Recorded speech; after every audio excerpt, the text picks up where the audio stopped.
things that you don't expect might be fractals. Like plants, vegetables like broccoli, sea coasts, even the stock market graph is a fractal. So we wanted to investigate what else could be fractals, and we thought something that could be a fractal is random walk. Random walk is a mathematical model for a path that consists of a sequence of random steps.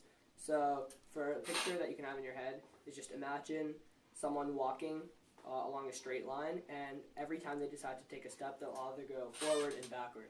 Since this is iterating a process that goes over and over, it actually does have fractal properties because it'll either go up or down every step. And we expanded this to not only one dimension along a line, but across 2 dimensions where you can go up, down, left, or right. So turns out that random walk does have some fractal properties.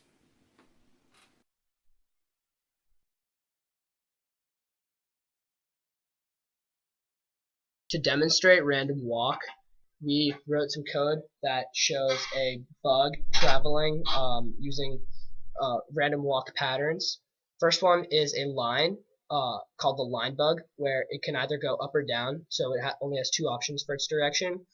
Then we made a random bug, which goes in 2 dimensions. It can go up, down, left, or right. And finally, we have a diagonal random bug, which not only can do everything the random bug can do, so up, down, left, and right, but it can also go diagonally in 8 different directions. So let's take a look. Alright, so for line bug, it's on a linear plane, and it goes in 2 directions, up or down, randomly.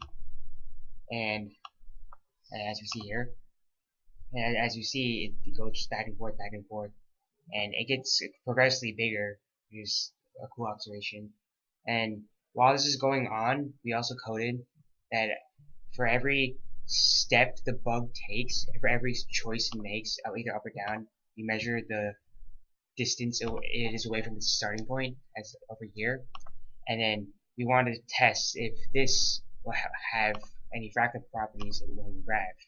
And as let's see right now, it does have fractal properties, as you see. If you look at it, the general trend, and if you look at parts of the graph, you can see there are self-similar shapes, and we can zoom in. You can see this part of the graph in the old one, in the old graph, was very quick acceleration, but so it seemed that it would almost go upwards in almost a straight line, but that clearly isn't the case, though it does have some upward acceleration involved. Most of it is just a continuous up-down repeating iteration of the same process.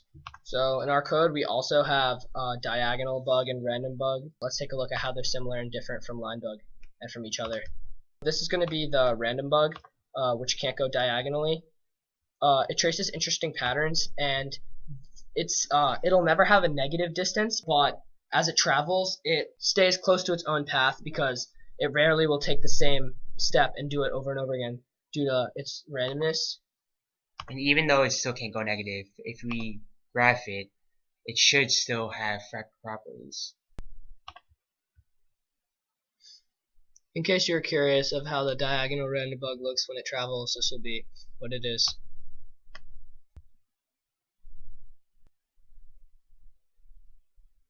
As you can see, both of these graphs have complete randomness to them, where there are sections of the graph where they have a very large upwards acceleration and sections where it seems to be only going downwards. And also sections where it just rigidly goes back and forth. As in here and there. And similarly, this graph has similar properties as well. It almost seems as if this section right here is an exact copy of this section right there, except larger. Which is a property of a fractal, so that could help prove that this the randomness does have fractal properties. Now we can also zoom in to smaller pieces of this graph and see how it compares to smaller pieces of that graph. So both of them, let's go from a piece about 400 to 450. As you can see, both are completely random, but due to this one having some diagonal steps, the difference between each x and its corresponding distance from the starting point is a little bit less, because a diagonal can have different effect on the distance than a step in a vertical direction.